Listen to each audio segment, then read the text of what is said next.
So I went to school with a lot of these, what the guy, the priest that married us, I went to school with him. And Father Dudley, do you remember Father Dudley? I've heard of him. Okay, Father Dudley, I went to school with him also. He was in the Nazareth Hall with me when we were going there. And Father Dudley became a bishop. And at that time, when he became a bishop, then I had the jewelry store, and he came over and asked me to make the ring for him. Remember, the bishops used to wear a ring, and then I engraved. At that time, back in those days, we did everything by hand. Oh, wow. We engraved in it by hand too. When we made a ring, we used to start out with just a strip of gold and bend it round, and then solder it together, weld it together, and then we would spend sometimes as much as a week making a ring, but you can't do that today. The labor charge is way too high. So were you both born and raised Catholic? No, No, she No. I was was a a Lutheran Methodist. in Minneapolis, Okay. and I went to a Lutheran church, but I worked at St. Mary's Hospital, and so I didn't get to make, so I didn't ever get confirmed. Okay. But then when I moved out here, when I went to get married to him, they did a kind of a provisional, or so they redid it. Okay. And then when I moved out here, I went to Bethel Methodist and taught Sunday school and sang in the choir. And then Yeah. I met him,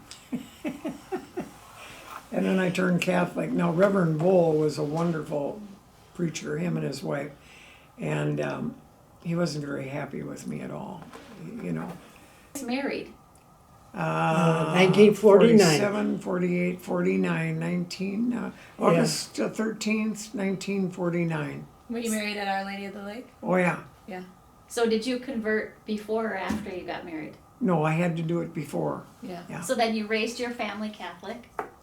Well, that's why I did, because I couldn't see, we wanted a big family, and I couldn't see, my mother and dad were never, they were like Easter, Christmas Yep. goers, Yep. they Oh, all sure. want, and so it just worked out really, really good.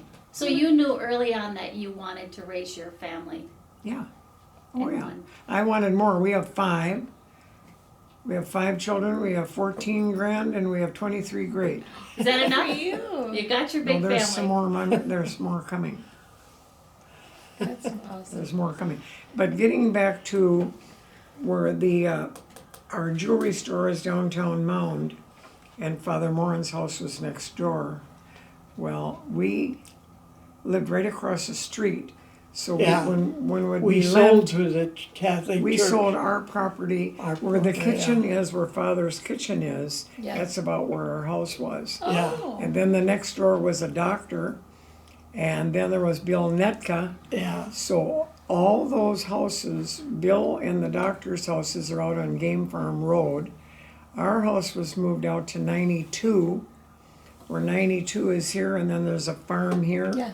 Our house is right there. Wow. But it was all stucco, and they took the stucco off and painted it red. Oh, So all those houses are still out there, They moved the house. They didn't tear them down. all 3 of them. in those days you could move houses. I don't think they do that You anymore. can't move nothing now. So that's why it's so special to us, because oh, definitely. that was our property, Yeah. Yeah. Yeah, we weren't an offshoot, we were a missionary, yeah. So what does that mean? That means that we were the parish. We were a mission of St. Bonnie. To spread the word in Mound? Yeah. Oh wow. Okay. But and Father Yeager used to come down on a hand car to say mass. He'd pump his way down the mountain. Really? Really? On the railroad? Yeah, when the railroad was there. Wow. When the railroad Yeah. was in Mound, yeah. And would The first church, how we come about having a parish in Mound is the Archbishop at that time was Archbishop Murray. I don't know if you remember him. Archbishop Murray came out to visit at St. Bonnie, and he had to go through Mound in order to get back into Minneapolis again. And as he was wondering why there was no parish in this area, so he gave Father Yeager $100 to buy a building, Oh, wow. and he bought it. One of the old school buildings that they had that in Mound that was vacant, and that was the very first church in Mound. okay. And then they built the church and the rectory in the 30s. But Back in the early days, Mound was a summer place, you know. Oh, People sure. just came out for the summer. cottages, So- all cottages. The first church that we built in Mound, it was too large for the winter people, so they used to board it off halfway. Oh yeah, we used to say mass in the rectory, in the priest's house, in the basement. Oh, 6 o'clock mass, and those days it was 6 o'clock. And he had a little altar built in his basement, so that because we didn't want to heat the church there was only probably about 3 or 4 of us that were going to church back then. What year was that? Do you remember? It had to be in the 30s. Wow. When do you think people started staying in Mound more year round and needing to have? Oh, Probably after I came out. yeah, Don't you think? probably in the 40s. Okay.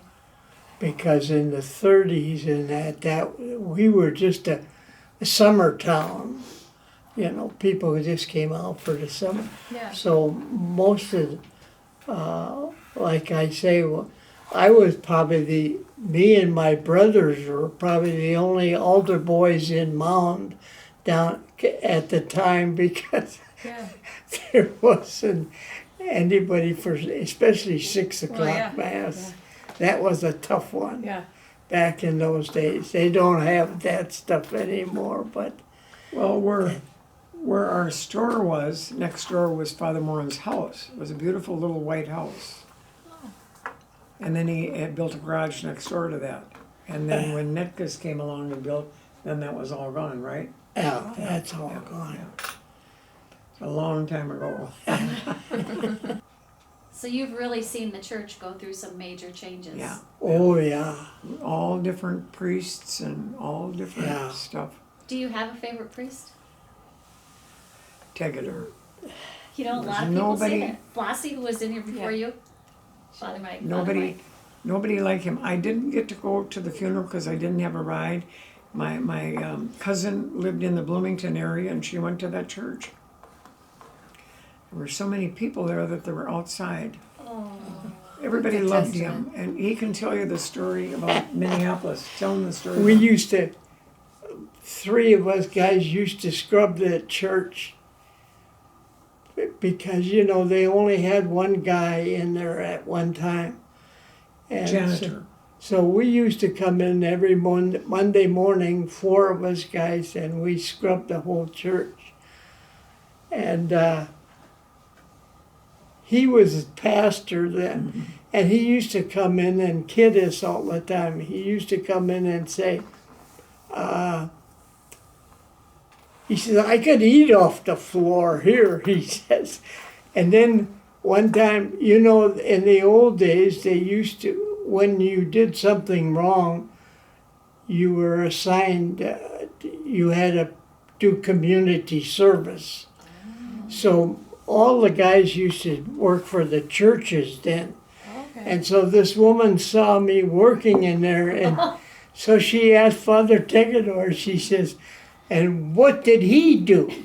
and he said he was a wife beater. And he come up and told me that. That's just the kind of guy he was. He was And then he'd wonderful. laugh and laugh.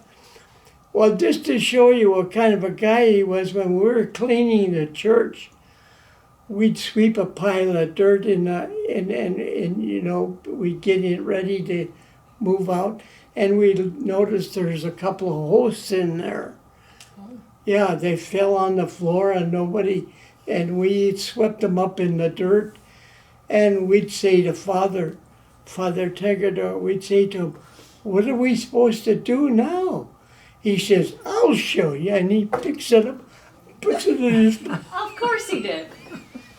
Oh He's an my unusual goodness. man. Always in trouble with the head ones, but he was always right.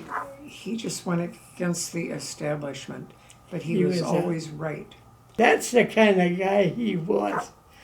He was an extra special guy. And he never dressed like a priest. He used to wear a gray coat. Yes. The only thing he wore was the collar. Otherwise, you would never know Well, he was sick one time, and he came up to our house. He just came in the door and boom, boom, boom, up the steps. He went up to the bedroom. He was just, Oh, I bet that was. Oh, he was just a great you priest. you couldn't match somebody No. like that. You just couldn't do that. That's the kind of priest you like. The kind that talk to you like you're, you know, just like, I like our new one. yeah. He comes and we go to church here. We go to church here on Sunday because he's got his cart and it's hard to get it in. But then when he comes, was it once a month? Once, twice a month. Twice a month, yeah. Then we always go to that. Thursdays. That's nice, yeah. Yeah. On Thursdays. And he always comes up and says hello to us. And this new priest is the same way.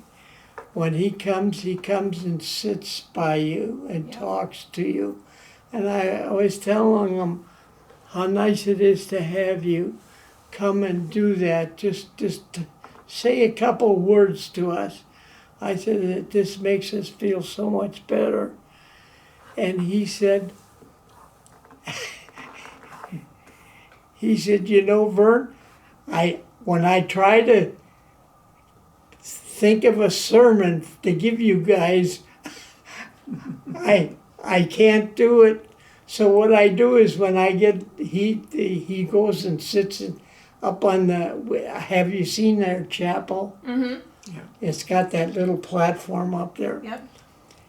So he gets up, he says, I go up and I sit in that chair up there and I think, of what am I going to say to these guys today? And he says, whatever comes to me, I give to you. And I says, that's just the way it's supposed to. So I'm sorry. No. When you think of our church, it's just amazing because we have the church and we have the Pennywise and we have the food shelf. Mm-hmm. And all the things that we do and everything, and you take the other churches, their congregations are very small. St. John's, Bethel Methodist, all of them are quite small. And what we do with all that stuff is just really amazing. And Exactly. feed all the different people, and you know, it's just amazing, really. In our school. And then the school, I think we have 191 Yes. kids now, I see that, yeah. And the funny part was, Kim Doyle was the principal. Well, we had 5 children go through there. We had 4 grandchildren go through there. And back in those days, we didn't pay a dime. No. Really? Wow. When did the switch from the nuns to teachers start to happen? Do you remember? When they left, Yeah. well, I think when all of ours went to school, all 5, I think they all had the nuns. Yeah. I still don't understand why we couldn't get some from somewhere. But the thing is, you have to have see, we had a beautiful big house that the nuns lived in. And you'll have to have a housing for them. Yeah. But when Father Morin was here, he didn't allow them to have a TV or a car. They didn't have any of that at all. Now, the one that was in Bonnie, that's been moved down the road there from the Quick Trip. It's a big white building, if I'm Yeah. not mistaken now, yeah. Where the school is now, Yeah. that used to be all open, that used to be farmland. And we had the first house that we lived in Mound, that was there. His family. Before the nuns' home came. There was a hill there, believe it or not. Yeah. It's gone now, but at one time there was a hill in there. And we had a house and a barn was in the back. And that was all open all the way down on Lake Langdon. That was open all the way down to the Pizzoli store. Do you know where Pizzoli It's a tax guy in that building. Oh. Yeah. Kitty corner from, that was Pete Yep. Soli's. And we lived on Grandview, that apartment building on the corner. We lived there 1 year. Then we moved down to Pete Soli's. We lived there 7 years, $35 a month. Yeah, And we became very good friends. And he was so good to us. yeah. And then his brother Ed, well, that's the Andrews sisters' uncle. Okay. So they Yeah. used to come out from Minneapolis in the summer, and we'd be peeking out the window to just see the girls. I've heard stories. A about long that. time ago, yeah. So where the Surfside restaurant is, where that kitchen is, our house was there, and that alley with the two-story house is Greg, the guy that's the cook at the Gillespie. Oh. Isn't And so that was our driveway too. That's when our first daughter was born. Yes, Sharon. sure. Yeah, Yeah. yeah. Oh, So quite a we life, know you guys. You know everyone. a lot about. Yeah, well, when I came here, half my neighborhood is here. Half of our neighborhood is here. It's just amazing. Isn't that nice From though? right 3/4 of a mile from the Walgreens on Southview. Just tons of them. Yeah. It's just amazing. Yeah.